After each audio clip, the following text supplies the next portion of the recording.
粵語有本事，彪哥話你知。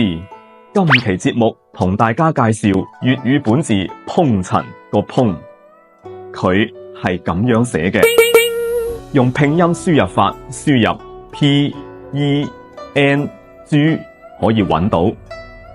佢喺明朝嘅字典字彙裏邊嘅解釋係碰塵隨風起。到咗現代呢，就係指物體表面附咗一層灰塵咁解。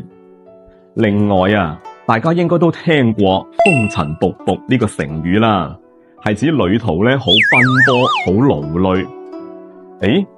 但係碰塵同埋呢個風塵有咩唔同呢？嗱，咁樣嘅風塵僕僕嘅風塵啊，係指人呢喺旅途上邊好奔波，所以行過嘅時候啊，嗰啲灰塵呢都揚起嚟啊，更加多係指人為造成嘅。而碰塵呢係指物體表面附咗嘅灰塵，呢樣呢更加多係指自然形成嘅。咁大家 get 到未呢？